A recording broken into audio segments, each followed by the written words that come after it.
This is the TrimUI SMART. It's a mini-sized handheld that has been around for a while, but never really seemed to generate many waves. Which is really surprising to me because it's actually a really great little handheld. It's absolutely tiny, very pocketable, and very fun to play on, with just a few flaws here and there. Let's go ahead and take a look in this review of the TrimUI SMART.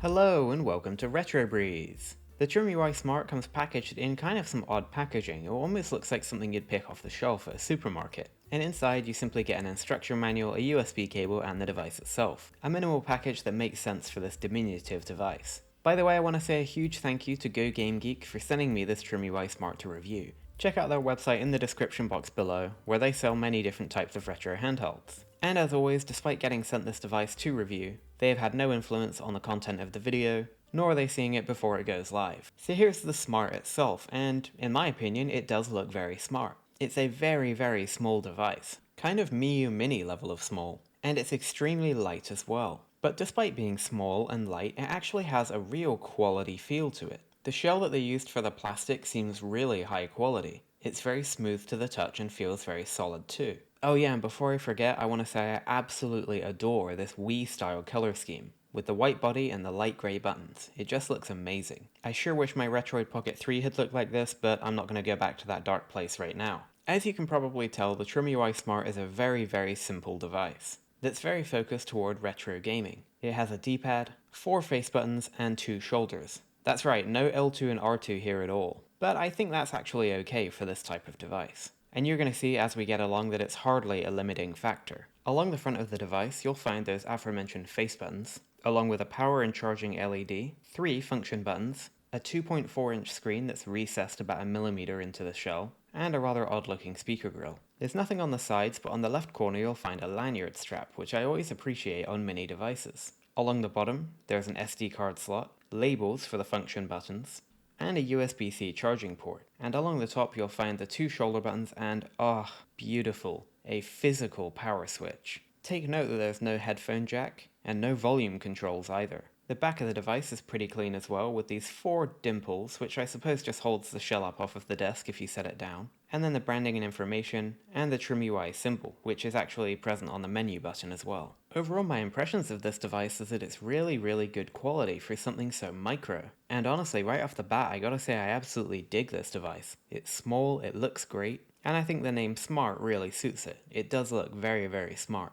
So now let's take a look at the face buttons and D-pad. All the buttons on this device use clicky switches of some kind. The D-pad and the face buttons are definitely dome switches. But thankfully the clickiness has been dampened somewhat and they're not distracting or annoying to use. The face buttons have a surprising amount of travel for being a clicky switch, and the texture and material of them seems really high quality too. The labels for the buttons are engraved and look absolutely great, and it has kind of a textured plastic feel. It almost feels like a super hard rubber, but it's definitely not made of rubber, it just kind of feels that way. Overall though, very good quality and very comfortable. And the D-pad is a similar story. The shape of it is fantastic, and when you look at it from the top you can really see these flared edges. It pivots very nicely on the center point too. It actually reminds me of a PS Vita or AYN Odin D-pad. It's really nice. And again, you have that honeycomb style branding in the center. It just looks really, well, smart. The function buttons at the bottom are a bit of a different story. These are extremely loud and clicky, so you're not going to want to be clicking them a lot while you're in public. But you shouldn't have to either. They actually have a raised outer rim, but the buttons themselves are flush with that outer rim. This makes them really easy to find, but not too easy to push. It's a really good design actually. The L and R buttons are made of that same textured plastic, and you know what, I really wish I knew what this was because it feels absolutely great. These have a similar muted click as the face buttons and feel great. With the device in your hands, it's diminutive, it's light, it's easy to hold, all the buttons are within reach, and again, it just looks fantastic. And honestly, this is one of the nicest mini devices I've ever seen. Let's hope the rest of the experience holds up too. And we'll start by flicking on this beautiful power switch at the top here. When it comes to the screen, you'll notice that it's recessed slightly into the case. Personally, I prefer when screens are flush with the device, but it's not really an issue here. If anything, it just makes it feel a bit more retro. However, I do think that this design could make it difficult to apply or, more likely, remove a screen protector. But I haven't tried that yet, so I'll reserve my judgment for now. The screen itself looks great though. It's 2.4 inches diagonally, with a 320 by 240 pixel resolution, and an aspect ratio of 4 by 3. And as you can see, this 4 by 3 aspect ratio is just perfect for retro games on the TrimUI Smart. And one benefit of the screen being recessed like this is that it's essentially bezel-less, with just a fraction of black space around it. In this way, it kinda looks like you're looking through a window at your game, and it's actually a very enjoyable experience. In a way, it feels kind of immersive, like there are no distractions from the game area itself. And all of that just emphasizes how great this little screen is. Because of its small size, it's incredibly sharp and looks very detailed. And when a game fills out the entirety of the screen, it just looks fantastic. It also has great viewing angles and brightness, and the colors look really good too. Overall, I'm really impressed that you get such a nice screen on such a small and cheap device.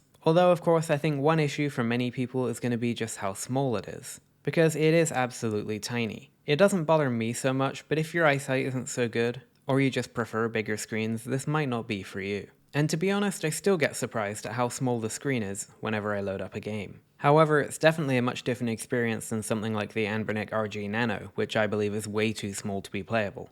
The TrimUI Smart has a small screen, but it's still 100% playable. Let's talk a little bit about the software. And the TrimUI Smart is kind of odd, because it has a software that's both simple and seemingly very complicated at the same time. On the basic level, you have a list of systems, which you can go into, choose a game, and play. But then outside of that, there's a ton of functionality here. Everything runs with RetroArch on the back end, which means you get all the power of RetroArch at your fingertips. All the customization, save states, fast forwarding, and everything like that is available with just a press of the menu button while in game. Outside of RetroArch though, the TrimUI OS has a ton of features on offer, including support for different apps, file browsers, over-the-air updates, and even its own entire app store. It can also function as a hotspot for some reason, which is kinda strange since there's no SIM card, and has support for Bluetooth accessories, NetPlay, theming, and all sorts. It's such a fleshed out operating system that seems a little bit out of place on this tiny device, to be honest.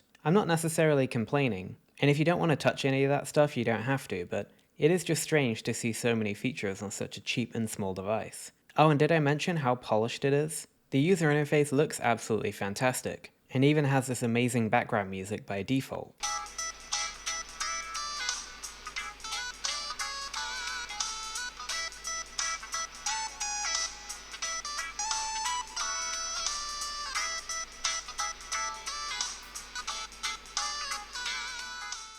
And on the whole, this is just a very well put together operating system. Whether you just want to jump in and out of games and do nothing more, you can. But if you want to go really deep and enable advanced features like retro achievements, netplay, custom theming, and even adjusting the CPU frequency if you really want to, you can. There's also a custom firmware available for this device that I've been using for a while, and it's called Tomato OS. It doesn't change how you interact with the operating system or how it looks or anything like that, but it just adds a ton of emulators and optimizations in RetroArch, and just lets you play a wide variety of games that weren't originally supported, so I definitely recommend installing that if you want to pick one of these up. And before I forget, there's two more things I want to mention about the operating system and just overall usability of this device. The first thing is that if you want to use headphones, they have to be wireless and Bluetooth. You can't plug in wired headphones even using a USB-C adapter, it just doesn't work. And the other quirk is powering the device off, because there's no software way to do it. You just have to click the switch off, and I'm not exactly sure how safe that is for the SD card. But I haven't had any issues or seen anybody complaining about it either, so I'm assuming it's fine. It's just kind of weird for the device to be powered on, and I just hard power it off with the switch. It feels kind of wrong in a way, but hey. In terms of battery life, the TrimUI Smart claims around 2 to 3 hours, and in my experience I'd say that's pretty accurate. But also the battery inside is pretty small, so it doesn't take too long to charge up either. I see this as more of a casual device, so I'm not really looking for massive battery life, but there's certainly enough for you to put it in your bag and take it around with you. And the fact that you can physically power it all the way off with a power switch means that there's nothing wasted when you're not using it. So finally, let's go ahead and talk about retro gaming on the TrimUI Smart. And for the most part, it's a really excellent experience, as long as you keep your expectations tempered. This is a very cheap and very low powered device, so you're not going to be pushing any boundaries with it. In fact, PlayStation 1 is certainly the very upper limits of what this device can achieve. For the most part, PlayStation 1 plays really well, and usually at full speed. But when you get to some more advanced games like Tekken 3, you might notice a little stutteriness. The bigger issue here though is that you're missing those analog sticks and L2 and R2, which simply renders some games unplayable. Outside of that limitation though, PlayStation 1 performance is overall pretty good. And it's really fun to play a top-down game like a Lundra or perhaps a JRPG on this device. Personally, I haven't really found myself wanting to play any fast-paced, graphically intensive action games, because this tiny little screen just isn't very well suited to them. That's just me though, your mileage may vary. Below PlayStation 1 though, you should be able to play pretty much anything you want. Here's Yoshi's Island, which is generally the most intensive game on Super Nintendo, and I will admit this did run a little sluggishly. It's not unplayable by any means, but you can just kind of tell that it stutters a little and that it doesn't quite run at full speed. But everything else I tested ran just fine, and I had no issues whatsoever. And so on PlayStation and 2D systems, the TrimUI SMART is just a really enjoyable experience. And the controls work great in everything too. Especially the D-pad I find to be absolutely phenomenal. There seems to be no cardinal tilt whatsoever, no inaccuracies, and the clicky style just makes it really responsive and tactile. Especially for fighting games like Street Fighter. And your portable systems are great too, things like Game Boy and Neo Geo Pocket. However, one observation I did make is that any time you're playing something that is wider than the aspect ratio of the TrimUI Smart screen, you really start to notice that small size. For example, on Game Boy Advance, you'll have black bars at the top and the bottom. And this means that the actual game area, which is already tiny, is even smaller. And it's not an ideal experience in my opinion. I would probably not pick up this device to play Game Boy Advance games or WonderSwan games or anything like that. And that's especially considering how skewed and squished everything looks when you try and play those systems. Another area that I had surprisingly good success was arcade and Neo Geo, with games like Marvel vs. Capcom, Crossed Swords, and Polestar running absolutely fine. So overall I would say that the experience playing the TrimUI Smart is an absolutely fantastic one. There are tons of systems available, and the ones that match the aspect ratio of the screen look absolutely fantastic. The controls are really good as well, and the whole device feels really quality in the hands. But there's just one flaw with the TrimUI Smart, which is unfortunately a rather large one in my opinion, and that is the single speaker. The speaker itself is just okay, it's not going to blow anything away, but this is a cheap device so I don't really mind. But the issue is its placement. The holes for the speaker are on the bottom right of the device, directly underneath the B button. And this is just a really silly place to have put the speaker, because your hand is almost always going to be covering it. And I mean almost the entire time I play this device, my hand is covering these speakers. And they basically mute when it's covered.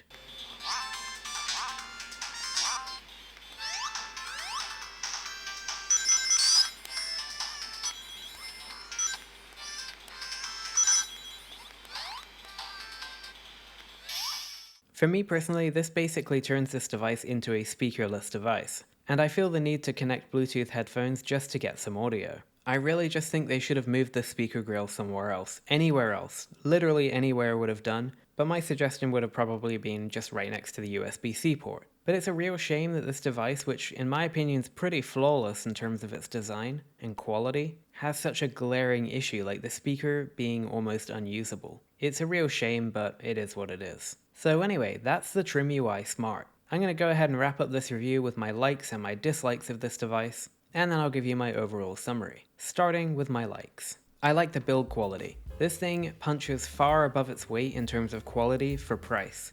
It is seriously good. The plastic material that was used, the buttons and their engraved labels, everything just seems a little bit more than what you paid for. The screen. It is small, but everything else about it is fantastic. I actually really like how it's totally bezel-less. And the viewing angles, colors, and brightness are great too. The clicky controls. They're not too loud, they feel great, and the material for the buttons, D-pads, and shoulders is really nice too. The operating system. It's as simple as choosing a game and playing, or it's as complicated as Retro Achievements, NetPlay, and more. I think this is one of the most polished software experiences I've ever seen on a retro handheld. And that's saying quite a lot because there are some terrible experiences out there. The lightweight and small size. The TrimUI Smart is basically a horizontal Miyoo Mini in my opinion. It's that small and that great. And this really is the definition of a pocket-friendly device. There's nothing sticking out, it's small, light in weight, and I just really love that. And now for my dislikes. First of all is the screen. Yeah, I know this is in my likes, but I think this is a screen that is not going to be everybody's cup of tea.